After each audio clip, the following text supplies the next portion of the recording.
Tinokanudzaiwa naMhanduwe dzinoenda dzomanhoko dzozuwa chisere mumwedzi weNyamavhuvhu. Martin Kumbula yaderedzewa makore ache okugara mujere kuenda pamakore 20 bedzi kubva pa40. Izvi zvaitiwa nokuda kwevanhu vaanodyidzana navo vari vakuru muhurumende kureketa kuno. Sydney Gata asungiwa pabodzipone wamwe wache wabvisiwa pahunde yawanga wakagara pakambani yozesa. Boka rinorwisana nouori reZimbabwe Anti-Corruption Commission rapiwa masondo 4 nomutungamiri wenyika kuti ripedze kuferefeta izvo aiita iye ari pahunde yozesayo. Bazi rinoita zvokuverenga vanhu nokuverenga zvinhu munyika reZim-States raburitsa iro kuti munhu mubodzi anga ari kuda $150 mumwedzi wachikumi kuti ararame zvezvinhu. Mhuri yevanhu vashanu yaigoda zviuru 4,950 kuti vararame. Mhuri yevanhu vashanu yaigoburitsa $10 anosvika zviuru 10,330 kuti vararame zvezvinhu. Heno kuti vanhu vakamborarama sei mwedzi wachikumiwo.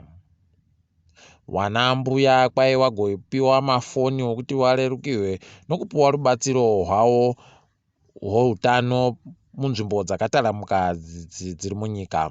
Iri danho rakaitiwa nerimwe sangano rakazvimirira rega muBulawayo kuRungwe pabodzipone kumazoe. Izvi zvatoingidzira utano hwavo kuti hurambe hwakaningisika zvezvinhu.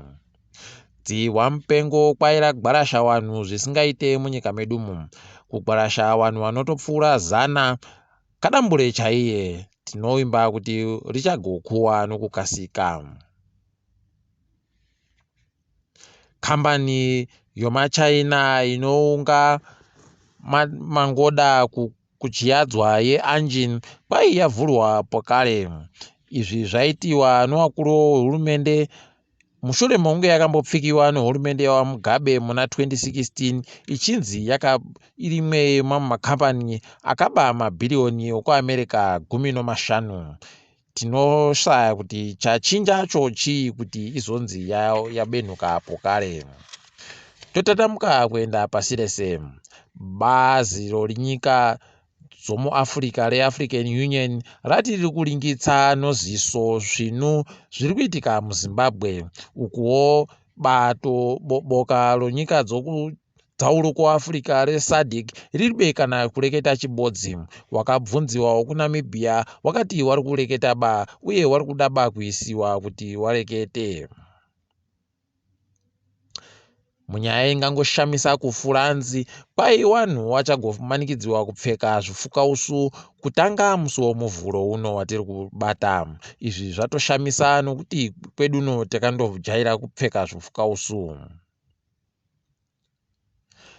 Belarus yakasunga mumwe mureketeri womukuru webato rinopikisa hurumende pasara zuva ribodzi kuti paende kovhotiwa.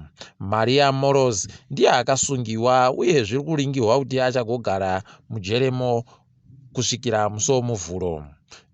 KuBelarus ndiko kune mumwe wevamwe muEurope agarisa ari pachigaro hwiba kubva. Tinoimba zvichakuwa nokukasika.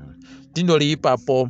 Musenha wanyasi wagorongonda mabiyangu. Ndini wenyu Mhanduwe wonawo.